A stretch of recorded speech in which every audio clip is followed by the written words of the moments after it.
Ujú.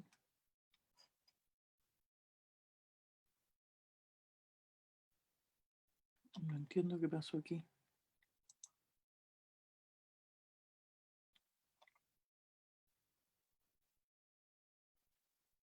Aquí está. Título. Ahí está.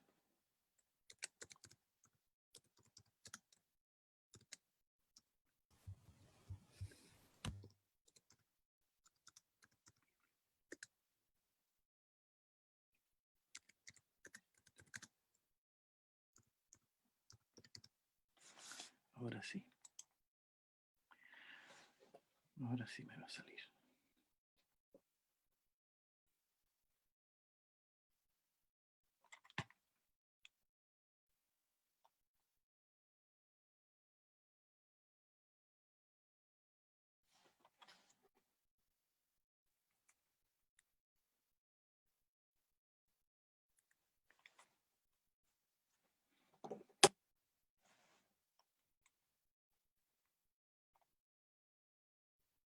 Aquí está. Comunidad Agape.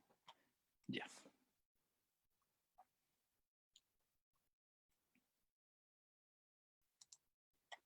Que el Señor les bendiga a cada uno de ustedes. Estamos comenzando la clase de hoy. Hoy día jueves 16, un día de feriado, pero que nosotros igual nos tomamos para abrir la escritura porque es una tremenda bendición el poder hacerlo, el tener la libertad de poder abrir la escritura cada vez que podemos y no solo cada vez que podemos, sino que cada vez que queremos. Eso es una tremenda bendición hoy día. La Biblia es un libro prohibido en algunos países.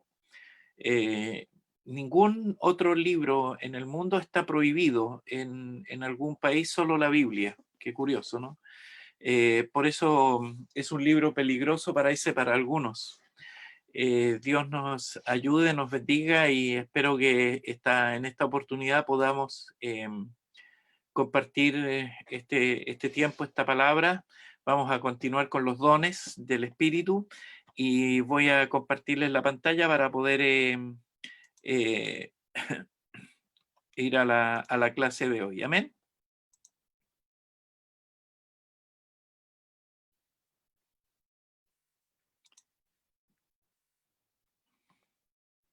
¿Se ve, Catita? Ya, es que justo te tengo a ti ahí en el... Bien, estamos comenzando hoy día nuestro nuevo estudio. Vamos a ir entonces a lo que son en la lección 8 y vamos a estar viendo en la lección 8 los dones de sanidad, el de hacer milagros y el de profecías, ¿ya? Hay algunos que se parecen y por eso vamos a tocarlos en este grupo de dones especialmente, ¿no? Ahí tenemos dos textos, vamos a comenzar inmediatamente con el de Romanos capítulo 12, versículo 6, amén.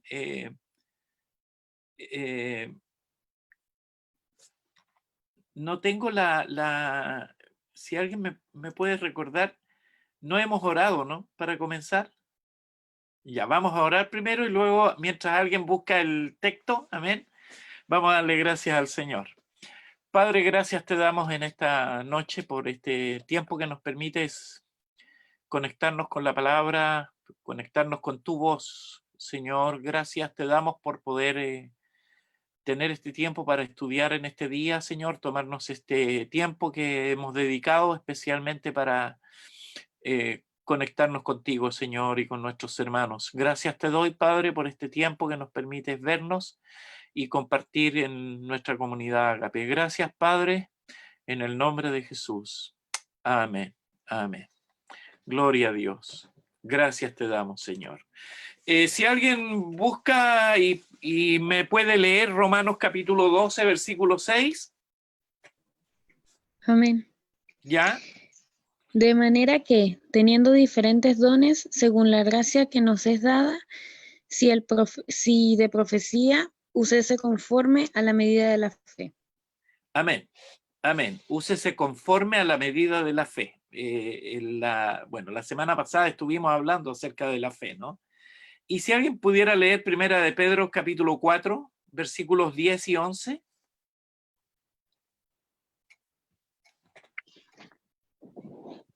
Cada uno, según el don que ha recibido, ministrelo a los otros, como buenos administradores de la multiforme gracia de Dios. Si alguno habla, hable conforme a las palabras de Dios.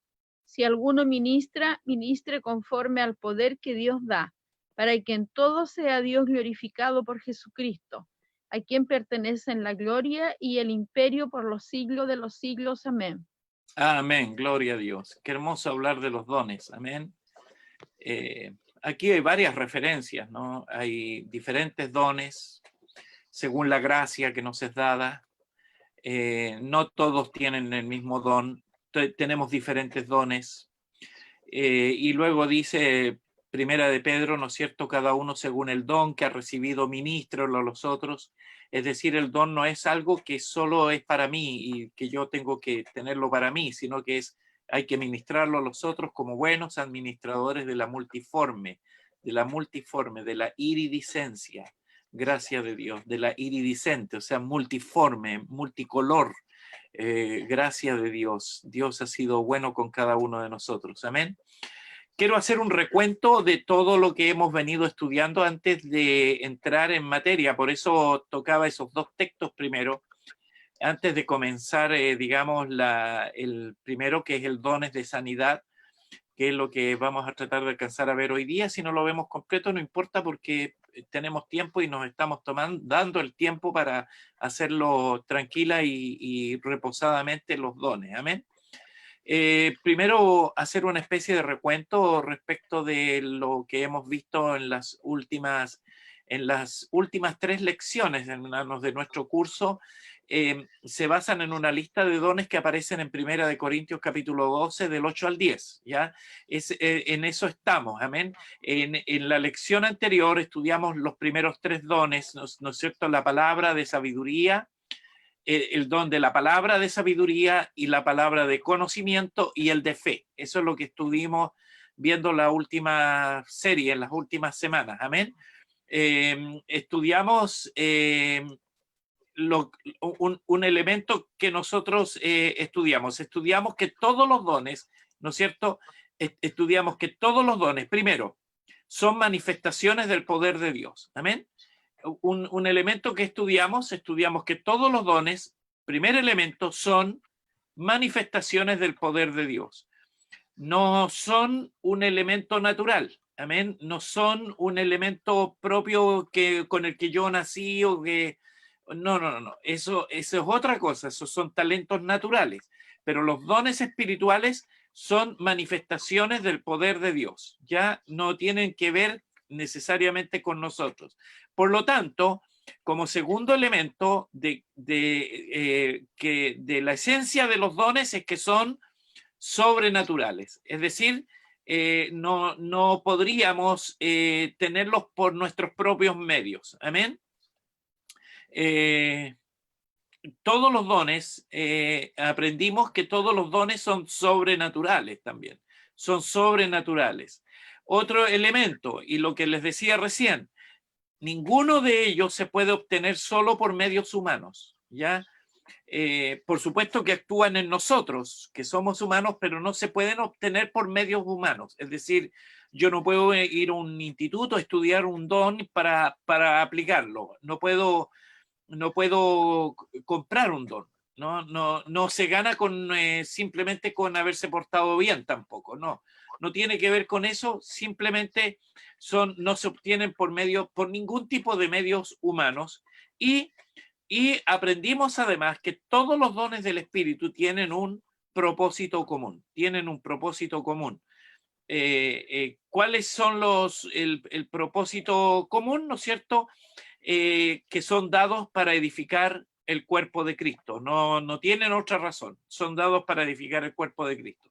Entonces, que quede claro que los dones, ¿cierto? Estudiamos que todos los dones todos los dones que ya hemos estudiado y los que vamos a seguir estudiando son manifestaciones del poder de Dios, son sobrenaturales, ninguno de ellos se puede obtener solo por medios humanos y finalmente tienen un propósito común, que es la edificación del cuerpo de Cristo. No tienen otra razón, no tienen otra importancia los dones o no tienen otra forma de actuar los dones del Espíritu. No están dados como hubo, ¿no es cierto?, un Simón el Mago que quiso comprar, ¿no es cierto?, el don al apóstol para hacerse famoso. Ya, el don no está pensado en eso, no está pensado en ganar plata, un don. El don está pensado solamente en edificar el cuerpo de Cristo y ser edificados en el nombre del Señor. Por eso, si nosotros queremos que la comunidad Agape sea edificada en el poder del Espíritu Santo, necesitamos entender que esa edificación no viene sino solo a través de dones del Espíritu. No proviene porque administremos bien la iglesia, aunque hay un don de administración, por supuesto. No viene solo de que tengamos buenas redes sociales, no viene solo de que tengamos una buena plataforma para predicar, sino que es sobrenatural. Por lo tanto, la iglesia va a ser edificada a través de los dones, ya edificada en todo lo que tiene que ver con los aspectos espirituales y en todo lo que tiene que ver con los aspectos que nos van a enfocar hacia alcanzar en nuevas dimensiones y nuevas personas en los meses que vienen. Amén. Bendito sea el Señor por eso. Entonces, en esta lección que hoy vamos a ver, hermanos, estudiaremos otros 3 dones del Espíritu. Los estamos estudiando en el orden que aparecen en la Biblia. Amén. Hay otros estudios bíblicos, si ustedes los buscan, qué sé yo, sobre los dones. Tengo otros materiales, otros libros, en donde los ordenan de manera distinta, pero simplemente nosotros estamos haciendo que los dones, el orden de los dones a medida que aparecen en la Biblia. No tiene ninguna relevancia especial, pero se los explico así. Y notaremos que la operación de estos dones coincide o se repite en algunos casos, ¿ya? Hay dones que hay milagros o hay operaciones que requieren más de un don y hay dones que se complementan, como lo vamos a ver también en algunos casos. Y en ocasiones, aparentemente, algunos dones necesariamente aparecen juntos, ¿ya? Así que vamos a estar viendo ese aspecto también. Lo primero que vamos a ver hoy día, entonces, es dones de sanidad. Son los dones de sanidad. ¿Cierto? Como dice ahí, ustedes lo tienen escrito en 1 Corintios capítulo 12, versículo 9, dice, y a otros dones de sanidades por el mismo Espíritu. Y eso es lo que vamos a estar viendo en los siguientes puntos. Amén. Fíjense el texto. Quiero que pongan mucha atención en el texto porque vamos a analizar y vamos a hacerle una pequeña exégesis nada más a este texto, específicamente a esta frase que tienen escrita ahí, a otros dones de sanidades por el mismo Espíritu. Primero vamos a ver la definición, ¿no es cierto? Definición de dones de sanidad, como decía el texto, y se los vuelvo a poner allí para que lo tengan claro en su mente, a otros dones de sanidades por el mismo Espíritu. Sanidad, ¿no es cierto? Sanidad significa calidad de sano, hacer que uno esté bien, cabal y completo. Eso significa sanidad, ¿ya? Yo creo que todos lo entendemos claramente, especialmente los que han padecido alguna enfermedad y luego han sido sanados, ¿no es cierto? Especialmente por el Señor. Que esa es una sanidad completa. Cuando el Señor opera, hace algo, lo hace especial o genera una calidad de vida diferente, hacer que uno esté bien, cabal y completo. Vamos a ver algunos rasgos también en esto, pero eso es lo que significa la palabra sanidad. Sanidad significa recuperación de alguna enfermedad, en el fondo, ¿no? La palabra don ¿no es cierto? Significa dádiva, presente o regalo. Eso significa la palabra don, ¿no es cierto? Y gracia especial o habilidad, favor, bondad. Cualquiera de esas son palabras que se aplican para el don de sanidad. Pero es importante, hermanos, que pensemos que aquí es el único don, cuando hablamos de sanidad, el único don donde aparece especificado, y si ustedes ponen atención a todo lo que hemos leído, es el único don que aparece en plural, dones de sanidades. Fíjense en esta particularidad, por eso yo les dije recién que tomen atención al texto y lo graben en su mente, porque aquí no estamos hablando del don de sanidad, curiosamente, ¿no? Hoy día vamos a tener que hablar de los dones de sanidades, ¿ya? Es importante que notemos que el único don que aparece mencionado en plural. Es interesante eso, ¿ya? Y usted sabe lo que significa plural, más que uno, amén. En este caso, dones significa más de un don de sanidad. Curioso, ¿no? Vamos a profundizar un poquito este punto después, ¿ya? Pero los dones de sanidad, por tanto, son manifestaciones de la gracia de Dios y su favor y su bondad, ¿ya? Ahora, hay esta frase que les voy a poner a continuación, ¿no es cierto? Es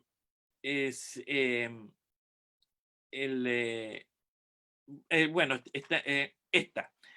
La dice Howard Carter, ¿no es cierto?, que es un teólogo, dice que los dones de sanidad son manifestaciones del poder de Dios en la esfera o en el área de las enfermedades. Ya eso es lo que ocurre. El don de sanidad opera cuando hay enfermedades. Ya no es como otros dones, no es como el don de ciencia, que puede operar en cualquier momento. No necesitamos un caso especial para que opere el don. El don de sanidad, y tal vez, bueno, por eso tiene que ver con dones de sanidades, ¿ya? Opera cuando se presenta la necesidad, ¿no? Porque si no hay enfermos, no hay razón de que esté el don de sanidad, no se digamos, justificaría. Pero solamente opera el don de sanidad en el área de la enfermedad. No opera en otra área, no podemos decir eso. Ahora, por supuesto que vamos a estudiar también por qué también esta idea de dones, porque hay diferentes tipos de enfermedades también, ¿no? Y eso tal vez, ¿ya? Estos dones fluyen del Espíritu a través del creyente, ¿no es cierto? Eso lo sabemos. Y de a las personas que necesitan sanidad, ¿ya? El espíritu o este don del Espíritu fluye a través del creyente, ¿no es cierto?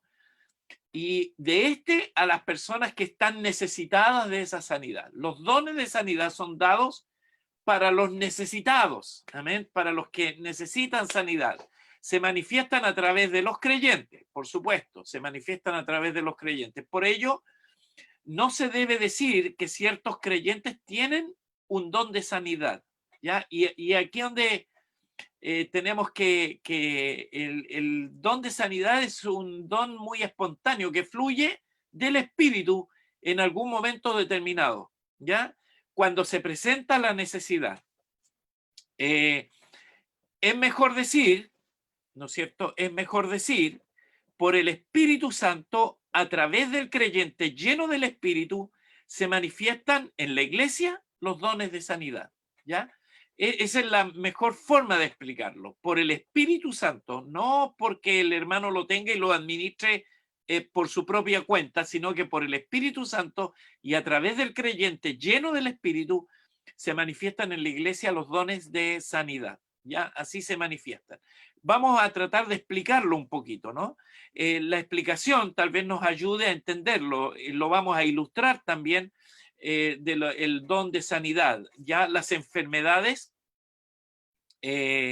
las enfermedades, dolencias y debilidades le son comunes al hombre, en términos generales, ¿no? Las enfermedades, dolencias y debilidades son comunes al hombre. Al hombre en general, en términos generales, amén. Incluso nosotros los creyentes padecemos enfermedades, y de eso para qué estar negarlo. Si nosotros, y especialmente en nuestra comunidad Ágape, hemos continuamente y tenemos casos potentes de necesidad de sanidad. Hay personas enfermas, amén. Y debemos entender, por supuesto, de que son producto o son el resultado de la caída del hombre cuando pecó, ¿no? Adán, me refiero. En Adán entró este tema de las enfermedades, y las enfermedades entonces, ¿no es cierto?, son dolencias, debilidades, y son comunes a todos los hombres. Me acuerdo una vez que todavía mi papá estaba vivo y lo llevaba continuamente al médico porque en los últimos años enfermó mucho. Y un día fuimos al médico y el médico no atendió ese día porque estaba enfermo, el doctor. Y bueno, a la semana siguiente volvimos a donde el médico porque nos cambiaron la hora para la semana siguiente. Y cuando llegamos a donde el doctor, yo le dije, nosotros vinimos la semana pasada, a ver, usted estaba enfermo. Sí, pues me dijo, sí, los doctores también nos enfermamos y también nos morimos, dijo. Y es verdad, porque al poco tiempo murió ese pobre doctor. Murió antes que mi papi. Bueno, son cuestiones que pasan, ¿no? Pero aun cuando aún los médicos se enferman, a eso me quería referir, ¿no? Todos se enferman, todas las personas pueden enfermarse de cualquier enfermedad, ¿ya? Pero bueno, eso tenemos que tenerlo claro antes de avanzar un poquito, ¿no? Pero esa triste realidad, hermanos, esa triste realidad no significa o no implica que alguien se enferma porque ha pecado, ¿no? A ver, quiero aclarar eso porque algunos le echan la culpa, es que este es muy pecador, por eso se enferma, ¿no? No, si podemos ver ahí en Juan capítulo 9, versículos 2 y 3, si alguien puede leer, porque los discípulos le hicieron esta pregunta a Cristo. ¿Qué pasa con los que pecan? ¿No? ¿Cómo se entiende eso? ¿No? En Juan capítulo 9, versículos 2 y 3, si alguien lo puede leer.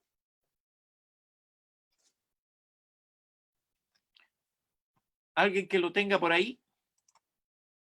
Y le preguntaron sus discípulos diciendo, Rabí, ¿quién pecó, este o sus padres para que haya nacido ciego? Respondió Jesús, no es que pecó este ni sus padres, sino para que las obras de Dios se manifiesten en él. Amén. El Señor descarta que ese hombre era ciego porque había pecado. Bueno, difícilmente alguien nace ciego por ser pecador, porque ¿cómo puedes pecar en el vientre de tu madre? O sea, sería como...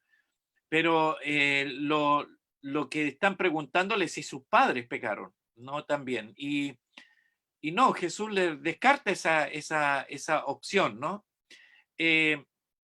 Cualquiera que sea la causa de enfermedad, dolencia o debilidad, hermanos, por lo general, Dios desea que seamos sanos. Fíjese lo que le dice allí, ¿no?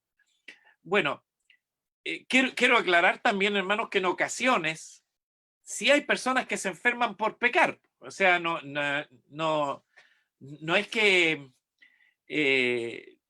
la raíz de todas las enfermedades, y por eso quería aclararlo, porque nosotros nos enfermamos de repente, pero hay personas que se pueden enfermar porque pecan, ¿no?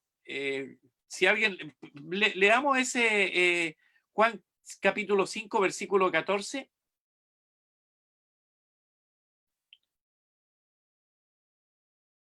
Juan capítulo 5, versículo 14.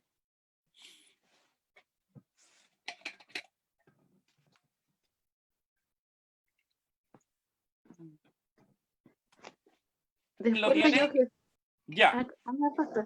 Después lo oyó Jesús en el templo y le dijo, mira, has sido sanado, no peques más, para que no te suceda algo peor. Amén. ¿Se fija? No peques más. Bueno, hay algunos que sí. Específicamente, hay gente que sabe que si hace algo le puede provocar una enfermedad, ¿no es cierto? Hay pecados que nos llevan a cierto tipo de enfermedades. O sea, la persona que fuma sabe que se puede provocar una enfermedad a raíz de eso. Por eso nosotros decimos que fumar es pecado, en términos reales, porque es alguien que se está haciendo daño a sí mismo y puede provocarse una enfermedad por ese hecho, ¿no? Así que tenemos que tener claro eso también, aun cuando no necesariamente todas las enfermedades son producto de pecado, ¿no? Y eso está claro también para nosotros. Cualquiera que sea la causa de la enfermedad, dolencia o debilidad, entonces por lo general, Dios desea que seamos sanos. Amén.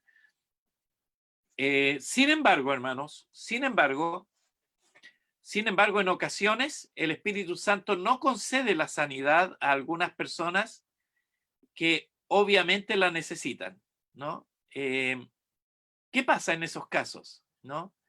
Se debe, bueno, tenemos que ver las razones, se debe a varias razones, amén. Y aquí vamos a ver algunas de ellas, ¿no? Y les pido que me ayuden también en esto y tal vez nos pueda ayudar a nosotros eso, ¿no? Primero, la primera causa por qué alguien puede no ser sanado es por la incredulidad, simplemente por incredulidad. Fíjense el Marcos capítulo 9, versículo 24, si alguien puede buscar ese texto, Marcos 9, 24.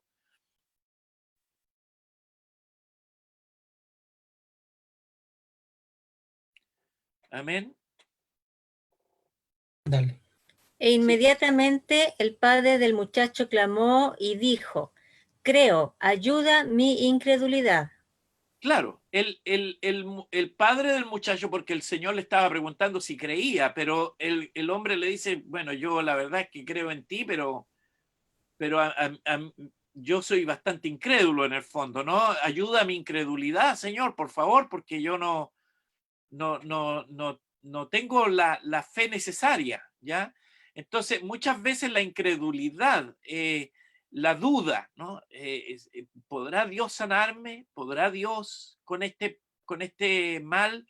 Y ese tipo de dudas, de incredulidad en la gente hace que muchas veces no sean sanados, en realidad. La incredulidad, eso es fundamental. El que se acerca al Señor para ser sanado tiene que creer que el Señor puede sanarle, ¿no? De otra manera no debiera acercarse, ¿no? La incredulidad hace que la gente dude y generalmente eso no permite que el milagro se ejecute. Lo hemos visto muchas veces en un grupo, en una campaña, qué sé yo. Hay gente que es sanada de cosas bastante difíciles y otros que no son sanados de un resfrío, de un simple resfrío, ¿no? Y muchas veces pasa por el tema de la incredulidad como un tema fundamental, ¿no? Segunda razón, mire, fíjese en lo que vamos a poner aquí y voy a pedir que alguien pueda leer Primera de Corintios capítulo 11, Primera de Corintios 11, 29 y 30. Primera de Corintios capítulo 11, versículos 29 y 30.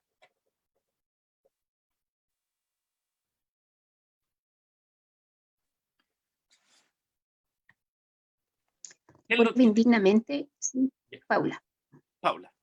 Porque el que come y bebe indignamente sin discernir el cuerpo del Señor, juicio come y bebe para sí. Por lo cual hay muchos enfermos y debilitados entre vosotros, y muchos duermen. Y muchos duermen, es decir, están muertos, ¿no?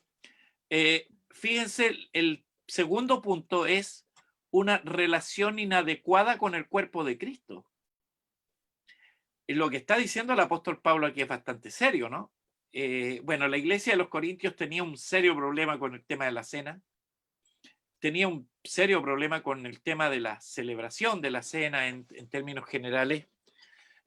Hay que decir que en la iglesia primitiva, y yo lo dije, me parece, aquí en otro tema que vimos anterior, o en el culto, celebraban la cena en una comida, porque no se olviden que el Señor, el marco de la cena del Señor, cuando Él la come con sus discípulos, fue en el marco de la celebración de la Pascua.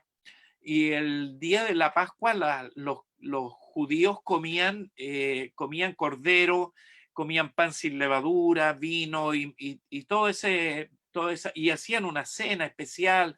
Todos se congregaban en sus casas, qué sé yo, y tenían esa cena. Y cuando el Señor la instituye para la iglesia con estos dos elementos especiales, porque después de haber cenado, dice la Escritura, después de haber cenado, Jesús tomó pan y habiendo dado gracias, lo partió y dijo, tomad, comed, esto es mi cuerpo. Y después dice, y después tomó la copa, ¿no es cierto? Diciendo, esta copa es el nuevo pacto. Los discípulos del Señor en la iglesia primitiva tomaron el concepto completo. Ellos decían, si dice la Escritura, después de haber cenado, lo que hay que hacer antes es cenar. Entonces ellos comían y luego de una comida que se hacía en la comunidad, ellos después tomaban el vino y el pan y cenaban la cena del Señor. Entonces, claro, en la iglesia de los Corintios se había armado un desorden porque la costumbre, como era una iglesia muy grande, la de los Corintios era una iglesia grande, se había instituido de que cada quien llevara su cocaví y lo comían en la iglesia y luego cenaban, ¿ya? El problema era que algunos llevaban, los que tenían más plata llevaban cocavís bastante estrafalarios, bastante ricos, y la familia de los pobres llevaba un huevo duro seguramente y un pancito nada más. Entonces se generaban esas diferencias. Y por eso el apóstol Pablo les llama a los corintios a discernir el cuerpo. O sea, ustedes no pueden comer en desigualdad, ustedes no pueden comer en diferencias, no pueden tener diferencias entre ustedes. Entonces ustedes tienen que aprender a discernir el cuerpo de Cristo, porque el que no lo sabe discernir, bueno, se puede enfermar. Qué curioso eso, ¿no? Sin discernir el cuerpo de Cristo significa no reconocer que otros miembros del cuerpo del Señor también forman parte del mismo, ¿ya? Que también forman parte del mismo cuerpo. Entonces, nosotros debiéramos tener muy claro eso, porque el discernir el cuerpo de Cristo es sumamente importante. Para nosotros no es tanto problema eso hoy día, porque nosotros hacemos la cena del Señor en el marco de un culto, no en el marco de una comida en que cada quien lleva lo que tiene, sino que lo hacemos en el marco de un culto. Pero si lo hiciéramos en el marco de la comida, yo creo que en una comida se refleja mucho mejor el cuerpo de Cristo. Es curioso esto, lo que estoy diciendo, pero se refleja mucho mejor, porque en una comida nos sentamos a la mesa y nos miramos y tenemos interacción y conversamos los unos con los otros. Hay vida de cuerpo, amén. Hay vida de cuerpo de Cristo allí. Y luego, más encima, el ministro tome los elementos y haga la declaración. Sería, yo me lo imagino cómo era en esa época en la iglesia de Éfeso, no sé, de todos los hermanos que estaban en torno a la mesa en esa iglesia del primer siglo. Todos comían, era lo normal antes de cenar. El problema era que los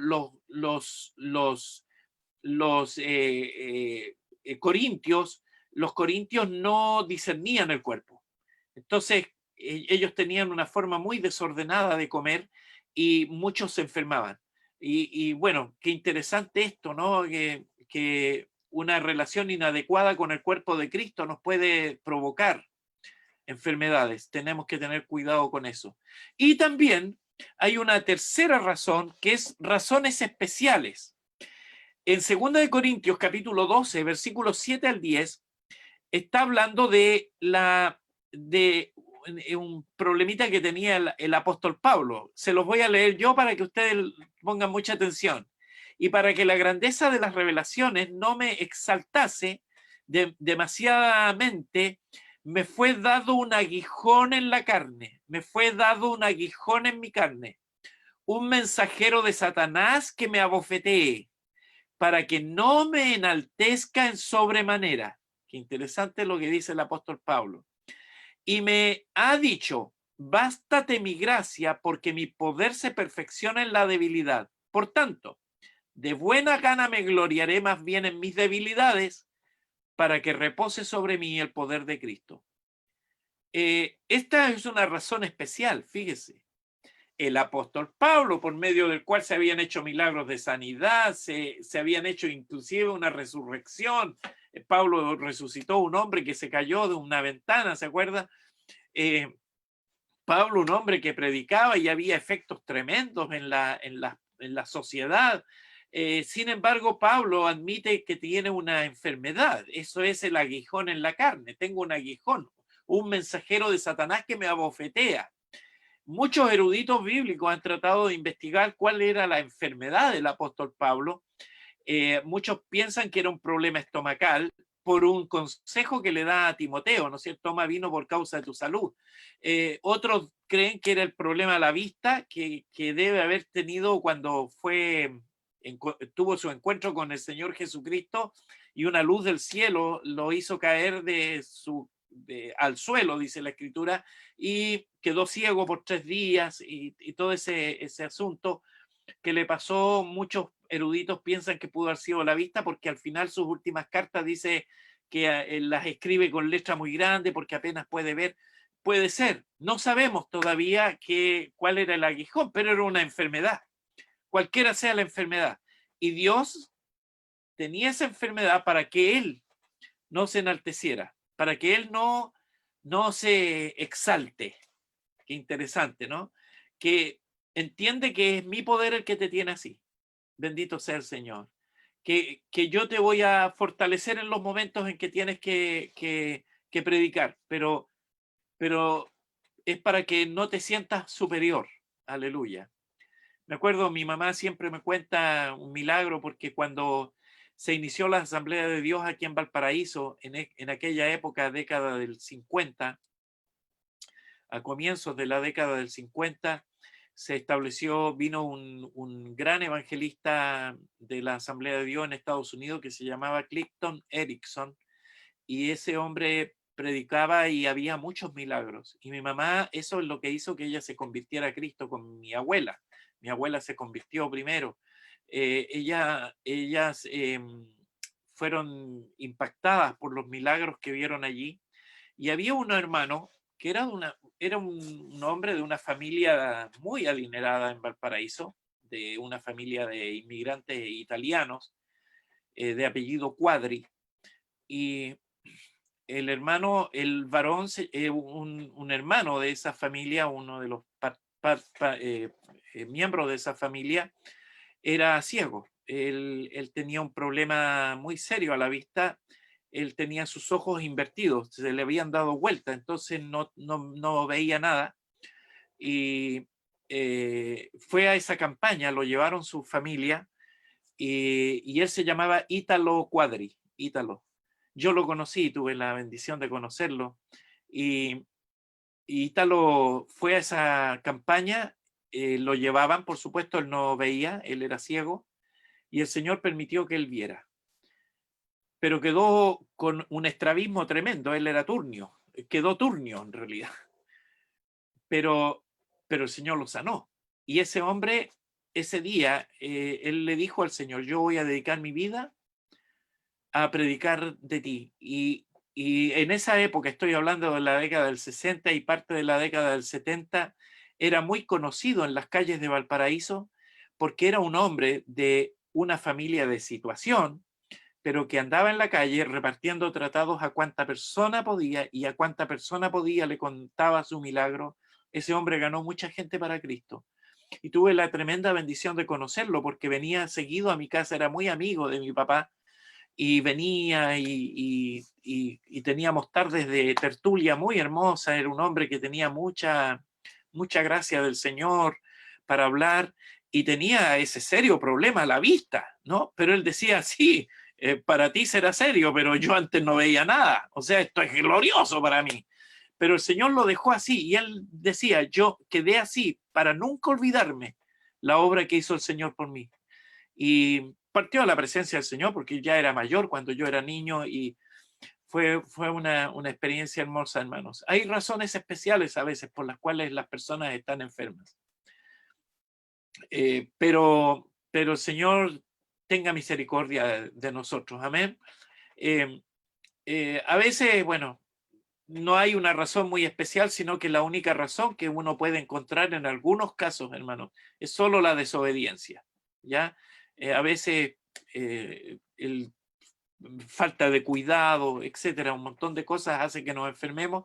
El Señor quiere sanarnos o puede sanarnos. Amén. Leía un libro cuando yo estuve con el cáncer. Ustedes saben, algunos de ustedes, que yo padecí de un cáncer, un cáncer en el colon que era terminal. El Señor hizo una obra milagrosa potente en mi vida y estoy vivo agradecido de eso.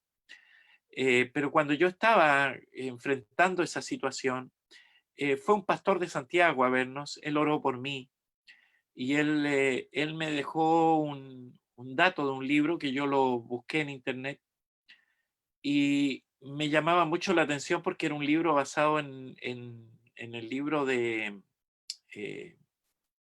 Levítico, en el libro de Levítico.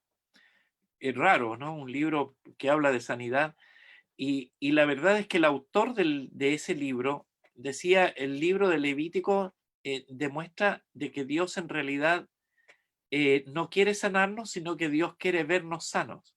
O sea, Dios quiere que nosotros seamos sanos. No quiere estarnos sanando a cada rato. Dios quiere que tú te cuides. Por eso el libro de Levítico es un libro que da muchas órdenes de cómo preparar las comidas, de qué comer, qué no comer, y un montón de cuestiones que tenían que ver con la salubridad. Fíjense en eso, ¿no? El Señor, si es milagroso, Él podría haber hecho que los judíos nunca se enfermaran de nada. Sin embargo, los que cometían o faltaban a la salud, al libro que enseñaba esas partes, se enfermaban. Por supuesto que el Señor venía y los sanaba igual, pero la idea del libro que yo leía, y yo dije, Señor, pedí perdón al Señor. Uno no sabe por qué se enferma de repente. Estás tú frente a un médico que te da una noticia terrible, se va a morir, y uno empieza a preguntarse un montón de cuestiones, ¿no? Porque vienen muchos porqués cuando uno recibe una noticia de ese tipo, pero luego yo dije, Señor, si tú vas a hacer un milagro en mi vida, yo creo que tú puedes hacerlo. De todas maneras, yo me estaba preparando para irme con el Señor, pero ya le dije al Señor que yo ya ahora quiero irme cuando sea el arrebatamiento nomás, porque ya ahora el Señor me sanó y me sanó, hermano. Yo vivo, pero no, yo estoy feliz, hermano. Glorioso la sanidad que hizo en mi vida el Señor. Amén. Vamos a continuar. Hermanos, deseamos, hermanos, comprender la forma en que operan los dones de sanidad. Los dones de sanidad. Lo lograremos tal vez al considerar varias preguntas que pudiéramos hacernos. La primera pregunta que quiero desarrollar en esto es: ¿a quién puede usar el Espíritu Santo para mostrar un don de sanidad? Uno de los dones de sanidad. ¿Acaso la manifestación de los dones, hermanos, de sanidad se limita a ciertas personas? Podríamos preguntar eso, ¿no? ¿A qué personas se limita? Claro que el Espíritu Santo usará a quien pueda llevar los dones de sanidad a los enfermos. Lógico, ¿no? Pero estos dones fluirán con mayor libertad a través de quienes han sido primero bautizados en el Espíritu Santo. Y quiero decir eso porque se da con mayor fuerza en ese tipo de personas, los que han sido bautizados en el Espíritu Santo. Sin embargo, es más factible, hermanos, que los dones de sanidad se manifiesten a través de líderes de la iglesia también. Y lo vamos a ver, y sobre eso vamos a estudiar hoy día en los minutos que vienen, porque eso es lo que encontramos en la Biblia, ¿no? La razón consiste en que han dado su vida entera a ministrar a gente. Entonces están más cercanos a la gente. Además, están en mayor contacto con enfermos y necesitados. Por supuesto que sí, pues hermano, si un ministro de la iglesia está más cercano a la necesidad de las ovejas y de las personas en términos generales. Así que puede ser, ¿no? Ahora, vamos a examinar, basado en esta pregunta, ¿no? ¿De quién? ¿A quién puede usar el Señor? Fíjense en las personas que usó el Espíritu Santo en los dones de sanidad según el libro de Hechos. Voy a pedir que todos tengan su Biblia abierta en el libro de Hechos.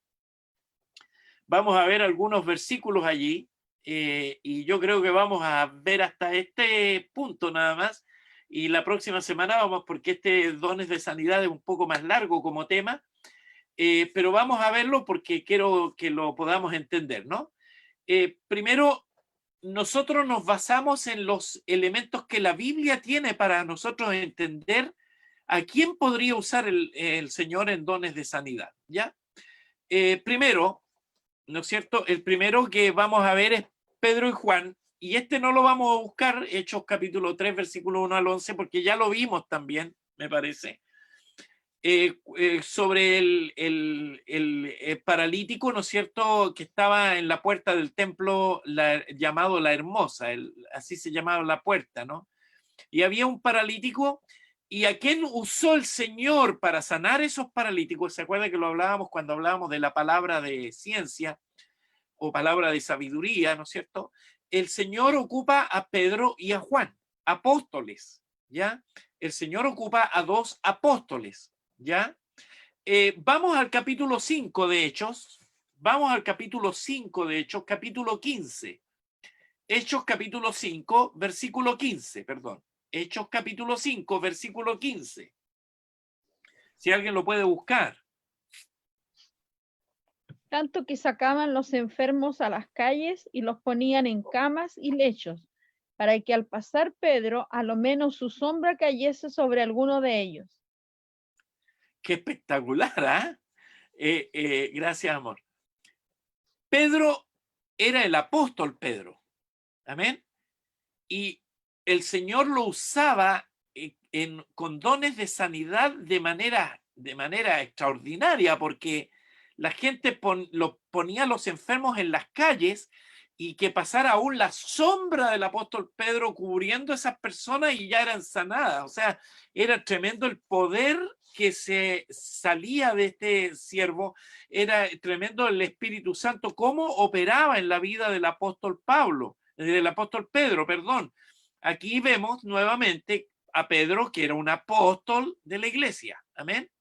Vamos a ver Hechos capítulo 8, versículo 5. Hechos capítulo 8, versículo 5.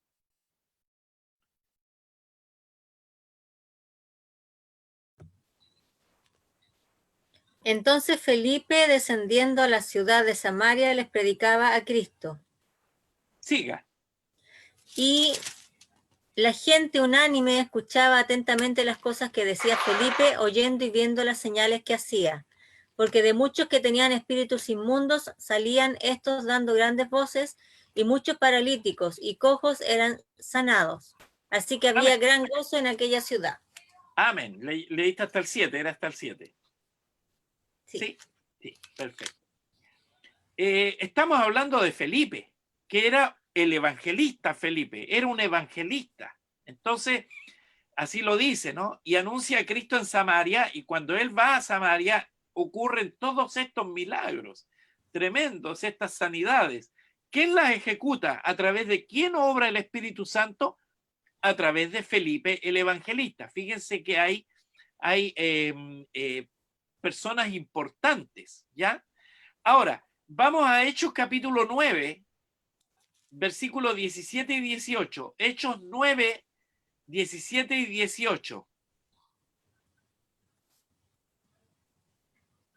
Fue entonces Ananías y entró en la casa y poniendo sobre él las manos, dijo: Hermano Saulo, el Señor Jesús, que se te apareció en el camino por donde venías, me ha enviado para que recibas la vista y seas lleno del Espíritu Santo. Quise tocar este tema, este texto, porque es el único creyente desconocido, entre comillas. ¿Quién era Ananías? Ananías no aparece, no era apóstol, no dice que fuera evangelista, pero era un creyente aún cuando es desconocido para nosotros, era probablemente muy conocido en la época, porque el Espíritu Santo va donde Ananías y tiene un trato con Ananías, y se nota cuando en los versículos anteriores, en el contexto de este texto, vemos un trato muy cercano de Ananías con el Señor, en donde él hasta discute un poquito con el Señor, le dice, pero ¿cómo voy a ir si tú sabes quién es Saulo? Y el Señor le dice, no, ten confianza, confía, porque él ha aceptado a Cristo, qué sé yo. Le explica la conversión de Saulo, por lo tanto, aun cuando es desconocido para nosotros, sabemos que era una persona connotada en la época, porque además el Espíritu Santo le dice, mira, vas a tener que ir a la casa de Judas, que queda en tal dirección, etc. Le da todo, y llega Ananías a la casa de Judas y lo reciben. Es decir, no era, ¿y usted quién es? No, ¿y qué se ha creído? No. Ananías era conocidísimo en el medio allí, o al menos en la ciudad de Damasco. Entonces, aun cuando para nosotros es un creyente desconocido, para los creyentes de aquella época no era desconocido. Además, el Señor lo usa para ir a ministrar y a darle la vista a Pablo, a sanar de su vista al que va a ser el apóstol Pablo. Amén. Bendito sea el Señor por eso. Luego tenemos en Hechos capítulo 9, versículos 32 al 34, ¿no es cierto?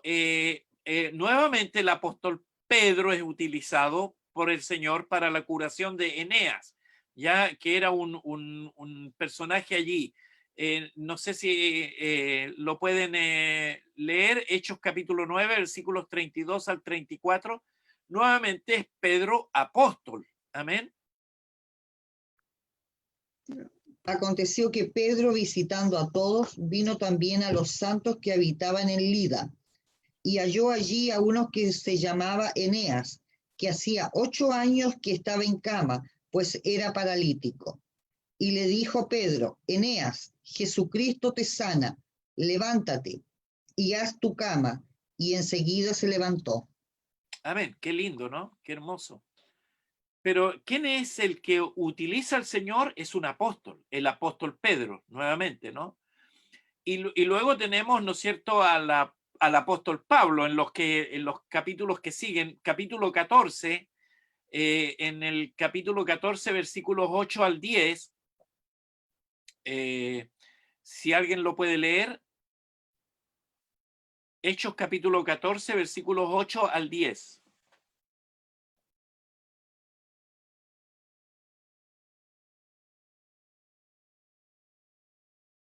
¿Quién lo tiene? Ahí, Nelson. Y cierto hombre de Listra estaba sentado imposibilitado de los pies, cojo de nacimiento, que jamás había andado.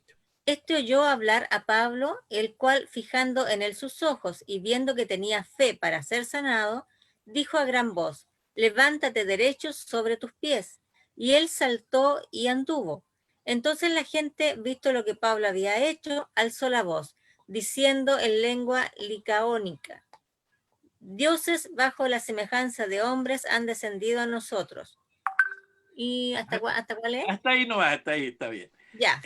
Al punto que los de Listra pensaron que Pablo y Bernabé, porque ahí están refiriéndose a los dos, pensaban que eran dioses, ¿no? Era muy común en esa época ver si alguien hacía un milagro que se fuera considerado. Luego Pablo y Bernabé le aclaran que es por Jesucristo.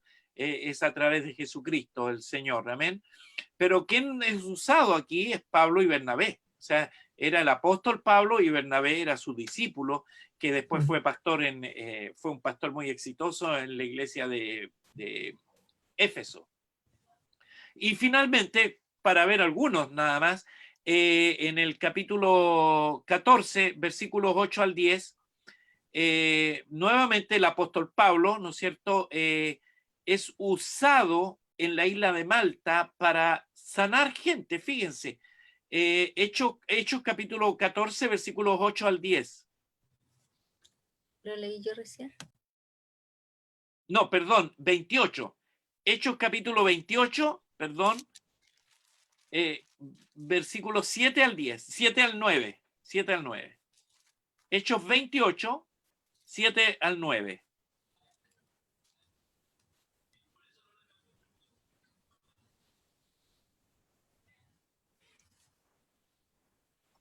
En ¿Que lo aquellos tenga? lugares, perdón. Ya, sí. ¿Sí? En aquellos lugares había propiedades del hombre principal de la isla, llamado Publio, quien nos recibió y hospedó solícitamente 3 días. Y aconteció que el padre de Publio estaba en cama, enfermo de fiebre y de disentería. Y entró Pablo a verle, y después de haber orado, le impuso las manos y le sanó. Amén. Y luego dicen los versículos que les trajeron de toda Malta, porque esta es la isla de Malta, y esto ocurre después de un naufragio. O sea, el barco había naufragado, llegaron a la orilla, hicieron un fuego y a Pablo lo picó una víbora, dice la escritura, y la gente estaba esperando en qué momento se iba a morir, y al final nunca se murió y pensaron que era un dios también, y después lo lleva Publio a su casa para que atenderlo bien, y resulta de que estaba el papá enfermo y lo sana, y fíjense, nuevamente el apóstol Pablo, y el apóstol Pablo va en ese capítulo, ya estamos llegando al final del libro de Hechos allí, nosotros ya va camino a Roma, ya va preso, lo llevan encadenado inclusive a Roma para ser encarcelado en Roma y luego posteriormente morir. Pero aún así el Señor lo usaba para estas sanidades tremendas, ¿no? Portentosas, ¿ya? Según esta lista, hermanos, según esta lista que acabamos de presentar, hermanos, que la mayoría de los casos de sanidad se realizaron a través de apóstoles, si ustedes se fijan. Es comprensible porque Hechos contiene, por supuesto, la historia de lo que realizaron los apóstoles. Pero fíjense que en este recuento que hemos hecho, la mayoría de las sanidades han sido hechas a través de apóstoles o de líderes de la iglesia, evangelistas, etc. ¿Ya? Y quiero a ver si alcanza. ¿Tenemos tiempo? Así, nos quedan 10 minutos. Quiero tocar otro texto, ya que es bastante importante, porque también nos habla de quienes contesta a la pregunta, ¿no? Y vamos a terminar solo esa pregunta hoy día, ¿de quién? ¿Ah? El apóstol Santiago dio instrucciones especiales a otro grupo que podría poseer dones de sanidades. Fíjense en este texto. Santiago capítulo 5, versículo 14. Santiago capítulo 5, versículo 14.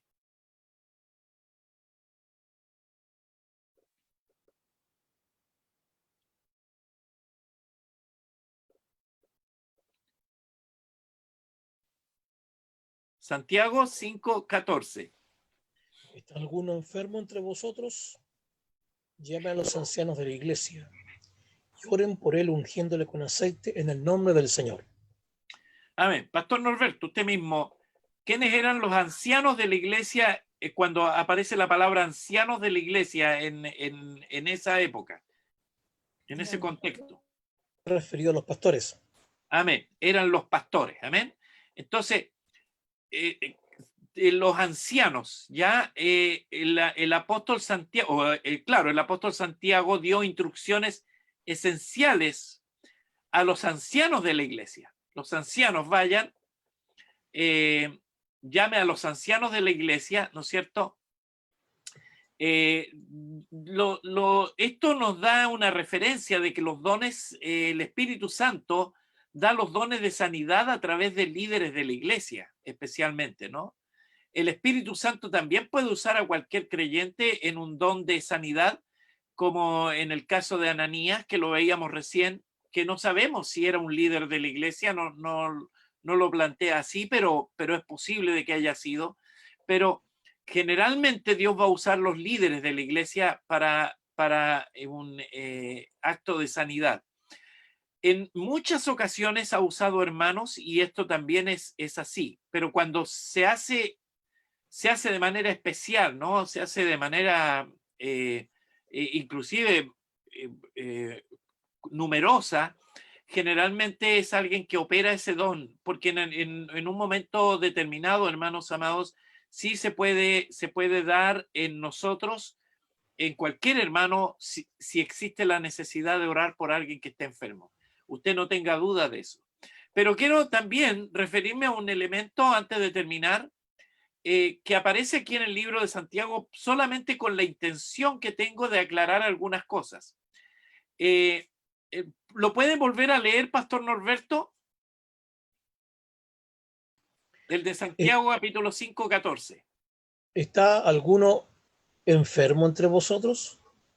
Llame a los ancianos de la iglesia y oren por él, ungiéndole con aceite en el nombre del Señor. Amén.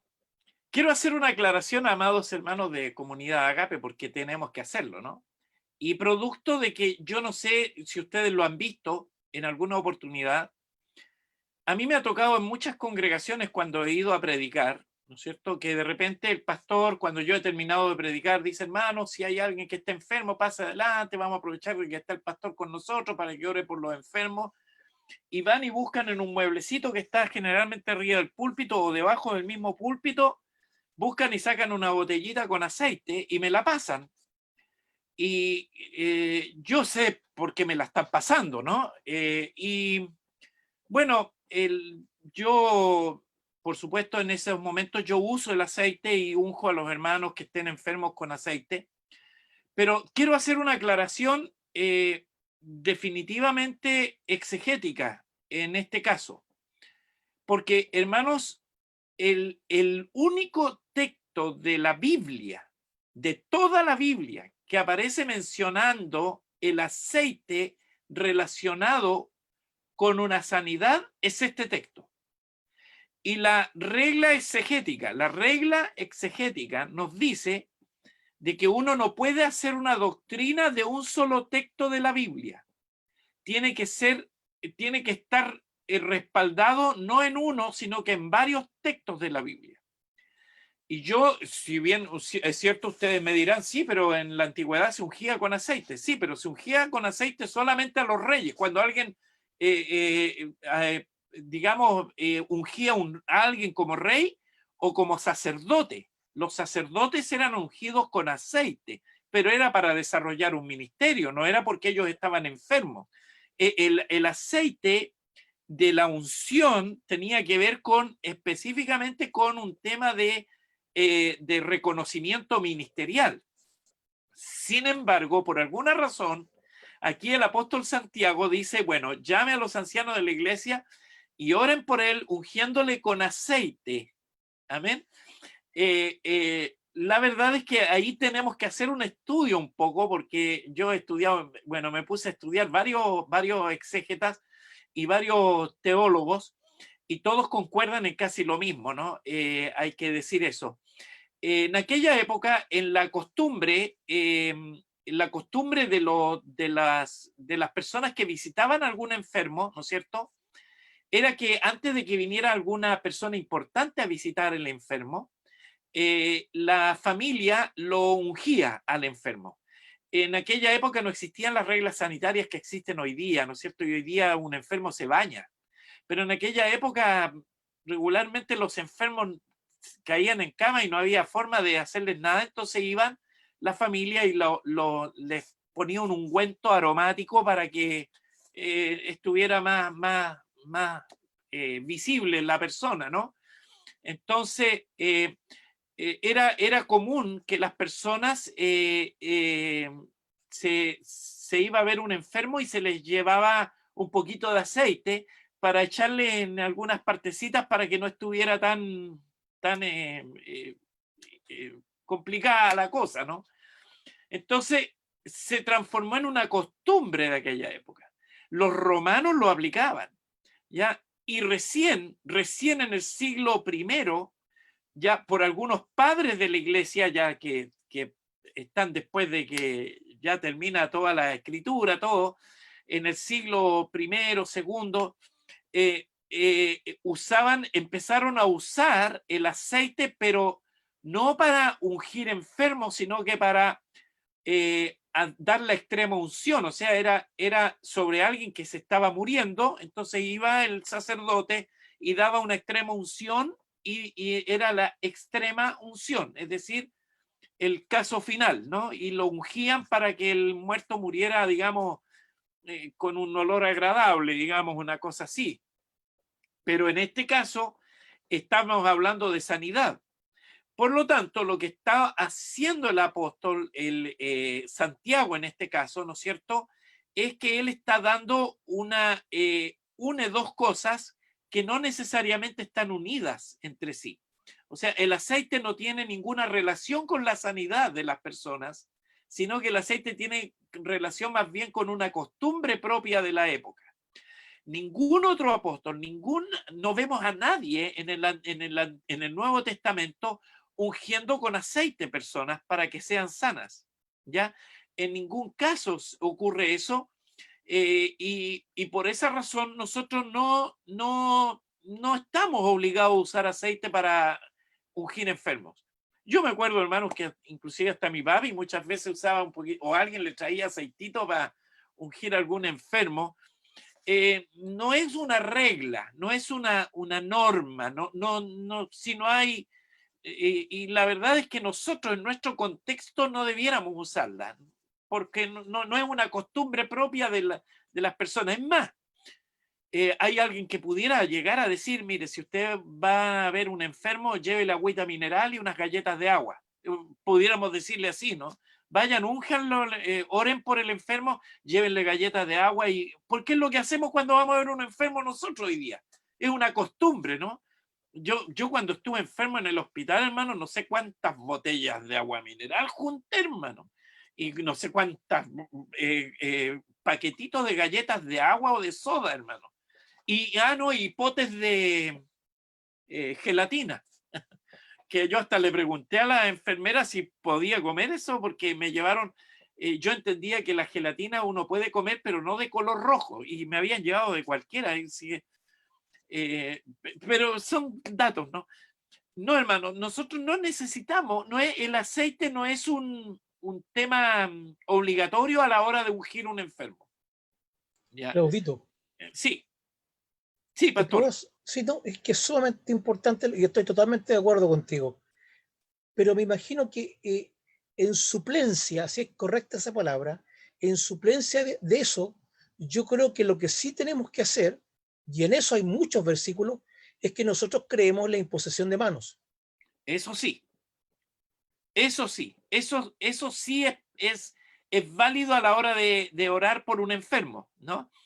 La imposición de manos, bueno, de hecho lo vemos repetidamente, Jesucristo poniendo las manos sobre ellos, es como ese sí puede ser usado, y pienso yo de que más que la imposición de mano en sí, sino que la activación de la fe de la persona por sentirse tocada.